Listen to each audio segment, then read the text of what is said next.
नमस्कार दोस्तों। तो अब हम एक नई सीरीज़ स्टार्ट कर रहे हैं। अब तक हम जो जनरल एंट्री वो सीख गए हैं, ठीक है? अब लेज़र हम बनाना सीखेंगे, बट वो जो वीडियो होगी वो मैं अलग से बनाऊँगा, ठीक है? बट टाइम को देखते हुए मैं जो इम्पोर्टेंट क्वेश्चंस हैं, जो ऑलरेडी एग्ज़ाम में आए हुए हैं, ठीक है? या फिर बार-बार आते रहते हैं, मैं आपको वो क्वेश्चंस मैं आपको करवाता हुआ चलूँगा, ठीक है? ये तो एक क्वेश्चन है जो कि एग्ज़ाम में आता है, जैसे कि प्रोविज़न और रिज़र्व में क्या डिफ़रेंस है, ठीक है? तो प्रोविज़न क्या होता है? पहले हम वो जान लेते हैं। Provision is an amount set aside by charging it to the profit and loss account. Okay? मतलब देखिए कि तो यानी कि प्रोविज़न एक ऐसा अमाउंट है जो कि हम अलग से निकाल के रखते हैं और उसको हम प्रॉफिट एंड लॉस अकाउंट में शो करते हैं। सिंपल लैंग्वेज में बताऊँ, देखिए अगर फ्यूचर में कोई लॉस होने वाला है या फिर कोई एक्सपेंस होने वाला है, ठीक है? फ्यूचर में कोई लॉस या फिर एक्सपेंस होने वाला है, तो हम क्या करेंगे, हम उसके लिए पहले से ही कुछ पैसा निकाल के रख लेंगे। तो उसी चीज़ को बोला जाता है प्रोविज़न, ठीक है?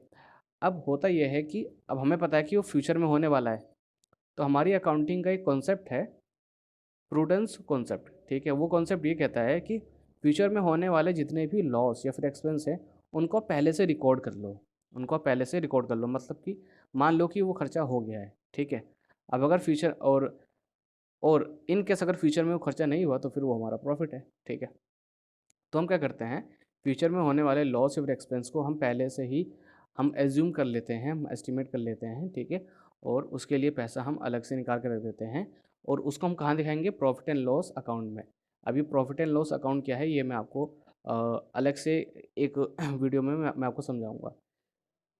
देखिए वैसे मैं आपको शॉर्ट में बता देता हूँ। देखिए प्रॉफिट एंड लॉस अकाउंट क्या होता है? एक ऐसा अकाउंट है जिसके अंदर जिससे हमें ये पता चलता है कि हमें प्रॉफिट हुआ है या फिर लॉस हुआ है, ठीक है?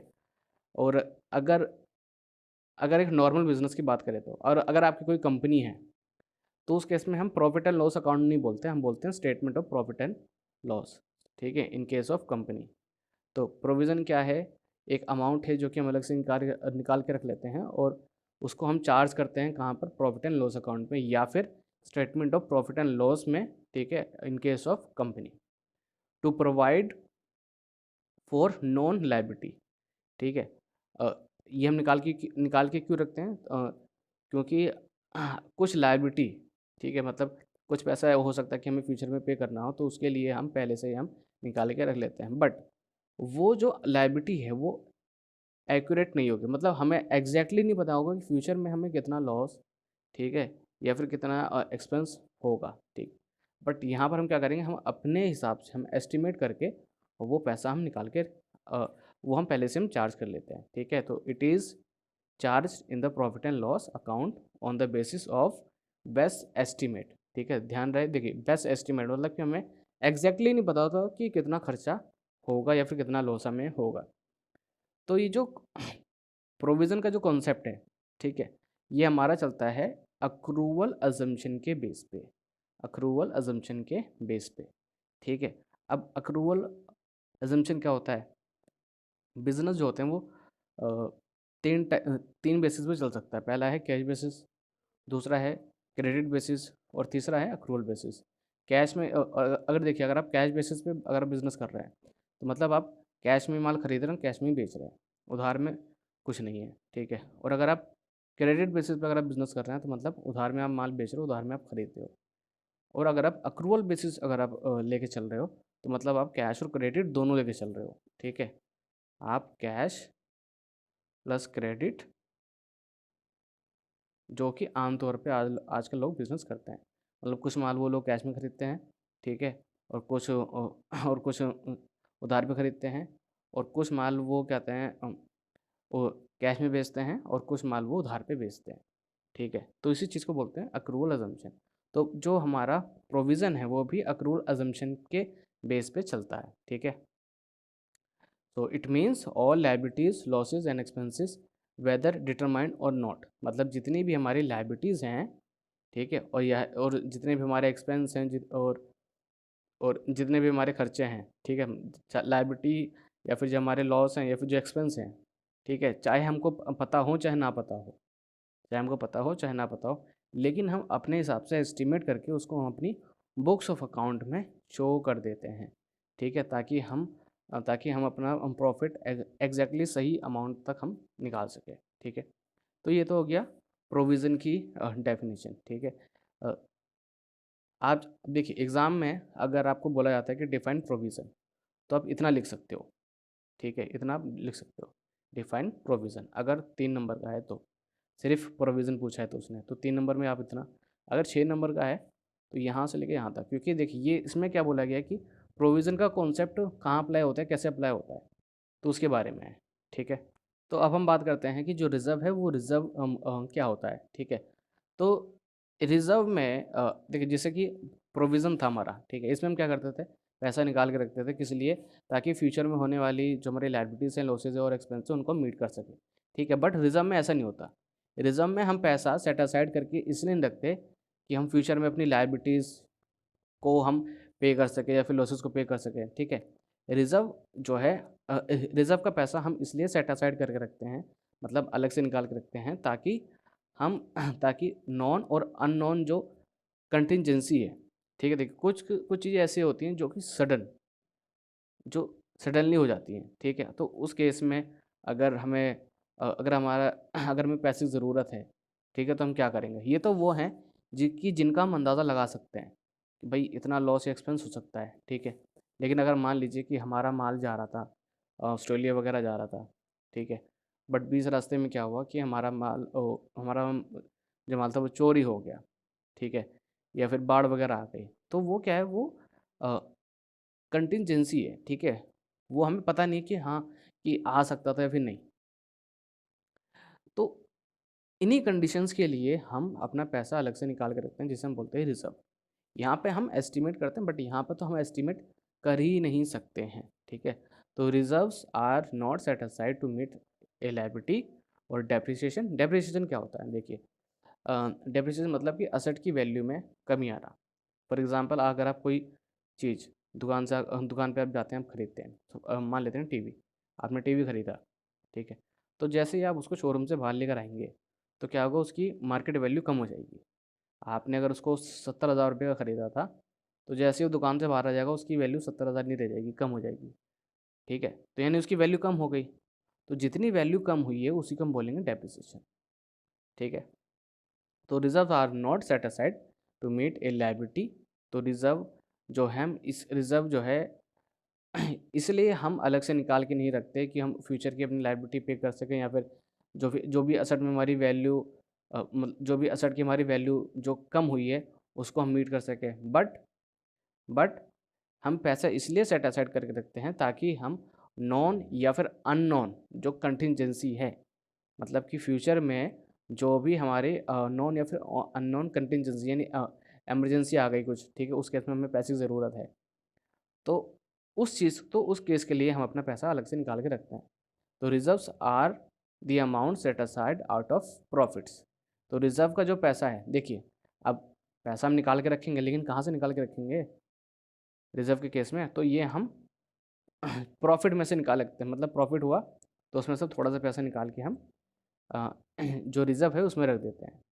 ठीक है, तो जो रिज़र्व होता है ना, अब जो हमने पैसा निकाल के अलग से रखा है, तो वो भी अलग अलग टाइप का होता है। ठीक है, आम तौर पे देखिए अगर जनरल रिज़र्व लिखा हुआ है, देखिए रिज़र्व वर्ड के आगे जो भी लिखा होगा, तो उससे पता चल जाएगा कि ये जो पैसा हमने निकाल के रखा है वो किस चीज़ के लिए रखा है। तो देखिए जैसे यहाँ पे लिखा है जनरल रिज़र्व, यानी कि ये इसके अंदर जो पैसा है वो हम किसी भी चीज़ के लिए यूज़ कर सकते हैं। ठीक है, क्योंकि यहाँ पे लिखा है जनरल। ठीक है, बट अगर मान लेते हैं कि रिज़र्व फॉर एक्सपेंशन, तो ये रिज़र्व अलग टाइप का है। ठीक है, तो इसी तरीके से अलग अलग टाइप के रिज़र्व होते हैं। तो अभी हमने जाना कि प्रोविज़न और जो रिज़र्व है उसमें अ, उसकी डेफिनेशन जानी, ठीक है, और उसमें हल्का सा एक डिफरेंस जाना हमने। अब हम रिज़र्व के ना जो अलग अलग अलग टाइप्स होते हैं उनके बारे में हम जानते हैं। तो मेनली जो रिज़र्व होता है हमारा, वो दो टाइप के होते हैं, रिवेन्यू रिज़र्व और कैपिटल रिज़र्व। तो इस रिज़र्व के आगे क्या लिखा है, रेवेन्यू। रेवेन्यू को हम एक और नाम से जानते हैं, सेल। ठीक है, तो जो रिवेन्यू रिज़र्व है, अब इसके लिए पैसा हम कहीं ना कहीं से तो निकालेंगे। ठीक है, तो वो जो पैसा होता है, ठीक है, are set aside out of revenue profits. ठीक है, तो यानी कि जो भी हमने माल बेच के जो भी हमने प्रॉफिट जनरेट करा है, उसमें से ही ये पैसा निकाल के इस वाले रिज़र्व में डाला जाता है। ठीक है, which are available for distribution as dividend. ठीक है, अब मान लेते हैं कि हमें प्रॉफिट हुआ। ठीक है, हमने पैसा निकाल के इस वाले रिजर्व में हमने डाल दिया। अब सिंपल सी बात है, अगर एक पर्सन बिजनेस कर रहा है, ठीक है, और उसे बिजनेस में प्रॉफिट हुआ, तो उसमें वो कुछ ना कुछ तो हिस्सा वो लेता ही है। ठीक है, तो आमतौर पे क्या होता है कि मान लेते हैं कि एक बिजनेस में बहुत सारे ओनर हैं। ठीक है, तो जब वो लोग प्रॉफिट का हिस्सा लेते हैं, मतलब जब उनके बीच में प्रॉफिट का हिस्सा बांटा जाता है, तो आमतौर पे उसको डिविडेंड बोला जाता है, डिविडेंड। ठीक है, तो यानी प्रॉफिट हुआ।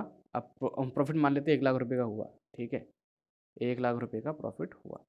अब उसमें से 50,000 रुपये हमें जो शेयर होल्डर्स हैं, यानी जो ओनर्स हैं, उनमें हम बांटेंगे। तो मान लेते हैं हर किसी को हज़ार हज़ार रुपये मिल रहा है। कितना? हज़ार हज़ार रुपये मिल रहा है। तो ये हज़ार रुपये क्या हुआ? ये डिविडेंड हो गया।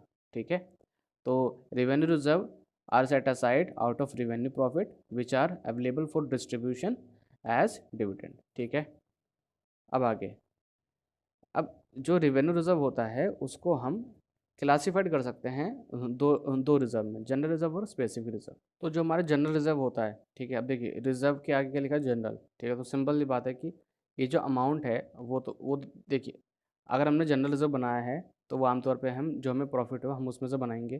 ठीक है, लेकिन इसका जो पर्पस होता है, मतलब इसका यूज़ हम किस लिए कर सकते हैं, वो कभी स्पेसिफाई नहीं होता। ठीक है, तो ये जो रिजर्व बनाया जाता है not for any specific purpose. अब सिंपल बात है, अगर हमने पैसा निकाल के रखा है तो उसका यूज़ कहीं ना कहीं तो हम करेंगे। ठीक है, अगर हमें ज़रूरत पड़ी तो अगर वो जनरल रिजर्व में हमने पैसा निकाल के रखा है तो वो हम किसी भी चीज़ के लिए हम कर सकते हैं। ठीक है, लेकिन अगर हमने कोई स्पेसिफिक रिजर्व बना रखा है, कोई एक स्पेसिफिक रिजर्व बना रखा है, तो उस केस में वो एक स्पेसिफिक पर्पस के लिए यूज़ होगा। So specific reserve is that reserve which is set aside out of profit for a specific purpose. ठीक है, तो ये प्रॉफिट, जो भी हमें प्रॉफिट हुआ उसमें से पैसा निकाल के हम बनाएंगे और ये एक स्पेसिफिक पर्पस के लिए आगे, and can be utilized only for that purpose. तो जिस पर्पस के लिए हमने वो रिजर्व बनाया है सिर्फ उसी पर्पस के लिए हम यूज़ करेंगे। तो यहाँ पे मैंने कुछ एग्जांपल लिखे हैं, जैसे वर्कमैन कंपनसेशन रिजर्व। ठीक है, तो अब देखिए इसमें क्या लिखा है? Workman compensation reserve. तो इस रिजर्व के आगे क्या लिखा है? Workman compensation. तो इससे नाम से पता चल रहा है कि ये जो हमने पैसा निकाल के रखा है, तो ये हमने इसलिए रखा है कि अगर हमारे बिजनेस में किसी एम्प्लॉय को अगर कोई चोट लग जाती है ड्यूरिंग वर्क, ठीक है, जब वो काम कर रहा था उस टाइम अगर उसे कुछ हो जाता है, तो उस केस में उसे हम पैसा कहाँ से देंगे या फिर उसका इलाज हम कहाँ से कराएंगे? तो वो हम पैसा इसमें से निकालेंगे। ठीक है, क्योंकि हमने इसी पर्पज़ के लिए ये रिजर्व बनाया था। और एक होता है डिबेंचर रिडेम्पशन रिजर्व। रिजर्व बहुत टाइप के होते हैं, बस यहाँ पे मैंने दो लिखे हैं। अब ये डिबेंचर रिडेम्पशन रिजर्व क्या होता है?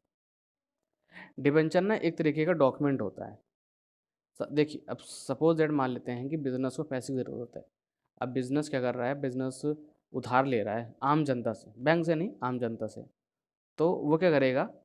एक डॉक्यूमेंट होगा। ठीक है, उस पे डॉक्यूमेंट पे अब सिंपल बात है, अगर देखो, अगर कंपनी या फिर कंपनी अगर लोगों से पैसा उधार ले रही है, तो बदले में उनके पास, लोगों के पास कुछ ना कुछ तो एविडेंस होना चाहिए भाई कि हमने इनको पैसा उधार पे दिया है। तो कंपनी क्या करेगी? एक डॉक्यूमेंट उनको देगी कि हाँ भाई हमने इनसे इतना पैसा उधार लिया और बदले में हम इनको इतना ब्याज देंगे और इतने टाइम पीरियड के बाद हम इनका पैसा वापस कर देंगे जो हमने उधार लिया है। ठीक है, तो उसी डॉक्यूमेंट को बोला जाता है डिबेंचर।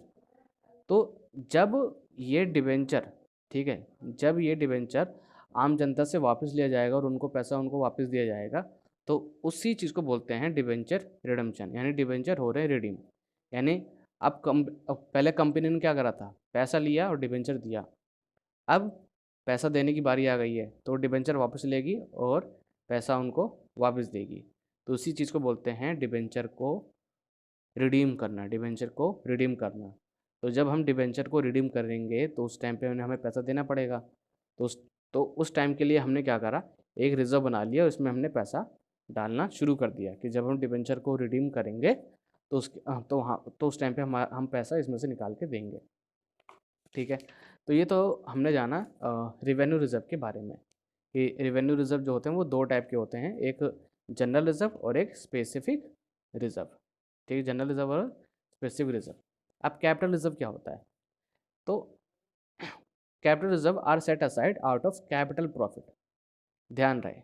ठीक है, ये तो रिवेन्यू प्रॉफिट था, मतलब हमने माल बेचा, उससे प्रॉफिट हुआ, तो हमने ये रिजर्व बनाया। बट यहाँ पर क्या होगा कि हम कैपिटल में से ही पैसा निकाल के ये रिजर्व बनाएंगे, कैपिटल में से ही पैसा निकाल के ये हम रिजर्व बनाएंगे। कैपिटल नहीं पता क्या होती है तो जो मेरी स्टार्टिंग की वीडियोस हैं उसमें वो आप देख लीजिए। ठीक है, तो अब सपोज मान लेते हैं कि मैंने बिज़नेस में 1 लाख रुपए लगाए। ठीक है, तो सिंपल सी बात है वो कैपिटल है, तो उस कैपिटल में से मैंने क्या करा, मैंने 20,000 रुपये मैंने अलग से निकाल के रख लिए, मतलब एक मैंने उसका एक रिजर्व बना दिया, तो उसमें बोलेंगे कैपिटल रिजर्व। ठीक है, तो capital reserve are set aside out of capital profits and are normally not available for distribute as dividend.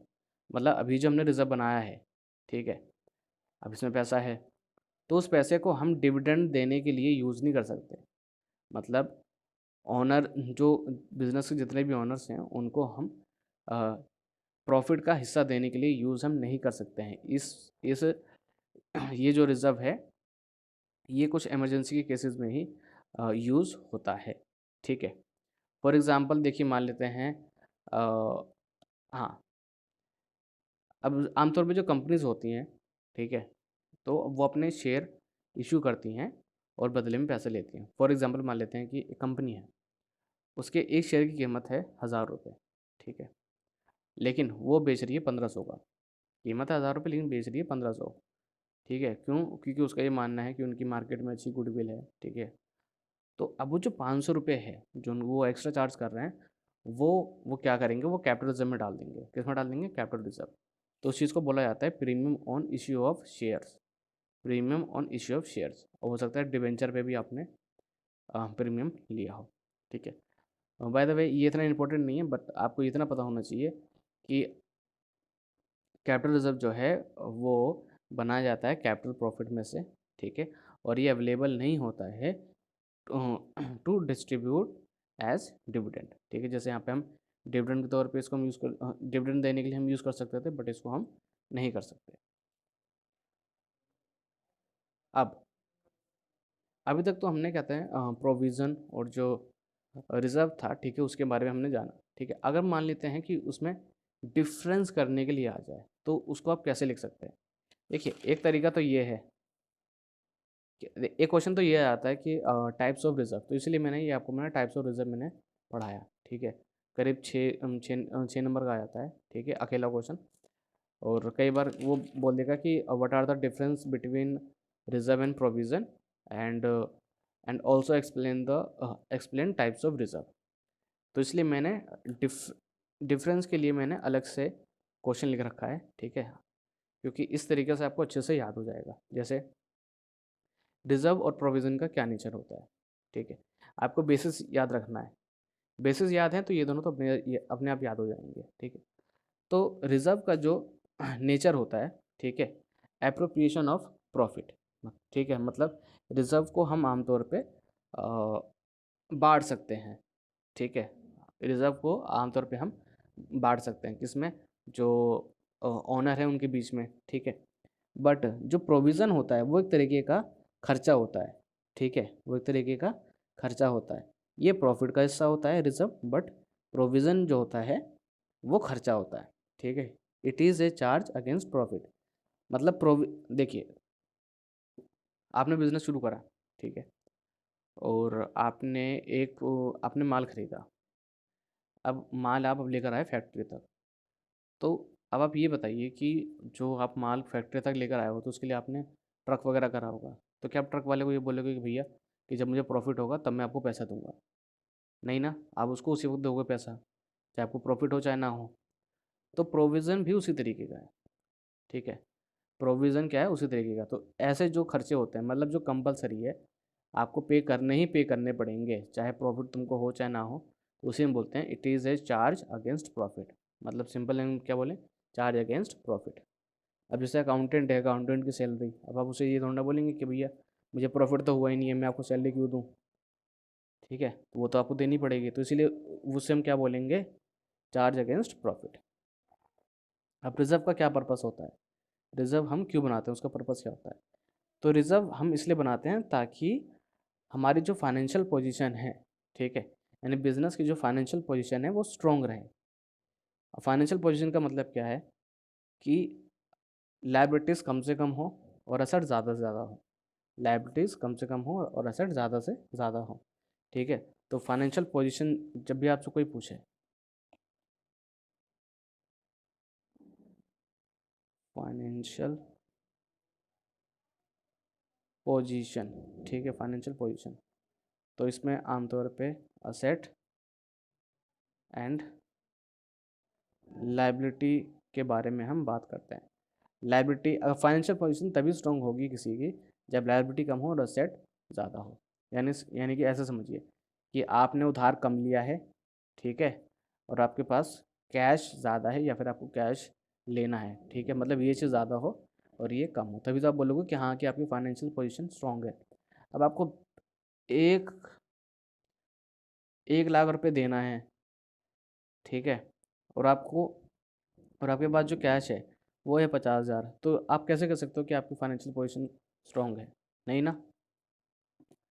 तो यहाँ पे उसी चीज़ वही चीज़ ये कह रहा है, ठीक है।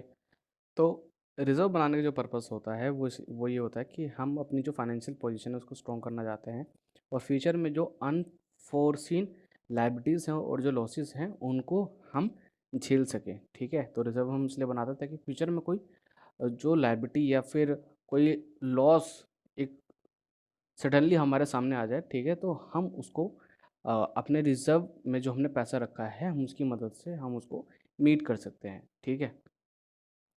लेकिन प्रोविज़न बनाने का पर्पस क्या होता है कि फ्यूचर में जो होने वाली नॉन लायबिलिटीज़ हैं, मतलब जो हमको पता है कि हाँ वो होंगी, ठीक है, जो हमको पता है फ्यूचर में वो होंगी, ठीक है, या फिर मान लेते हैं कुछ लॉस, तो उस केस के लिए हम प्रोविज़न बनाते हैं। मतलब अब यहाँ पे जो प्रोविज़न होता है वो जैसे कि मैंने पहले आपको बताया कि वो फिक्स नहीं होता है, हम बस अभी एस्टिमेट कर सकते हैं कि इतना तक हो सकता है,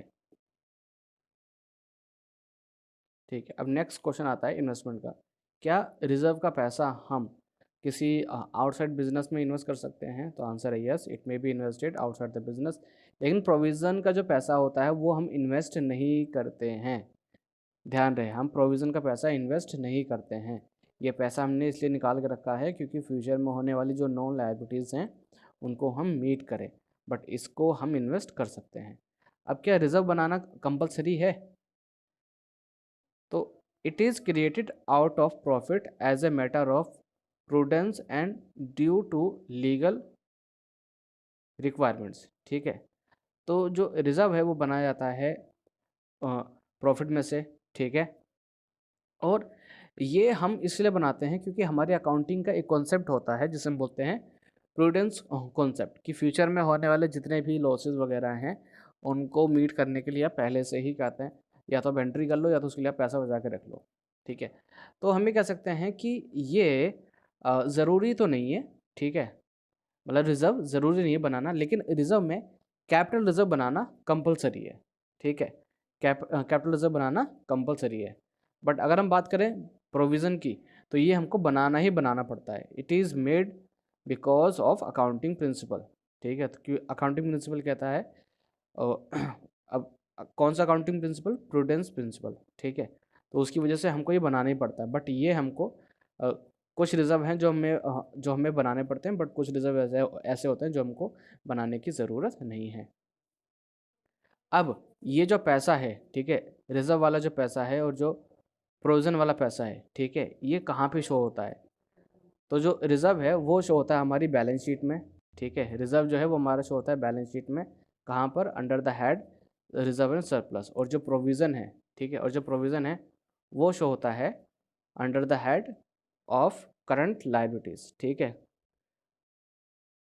करंट लायबिलिटीज़ के क्या आते हैं, हेड में ये शो होता है क्या, प्रोविज़न, ठीक है, it is shown either as a liability under the head current liabilities और as reduction from the asset, ठीक है। तो ये हो गया आपका डिफरेंस। तो अगर डिफरेंस आ जाता है एग्ज़ाम में पूछता है तो आप इस तरीके से आप लिख सकते हैं, ठीक है। मैं आपको एक बार और दिखा देता हूँ।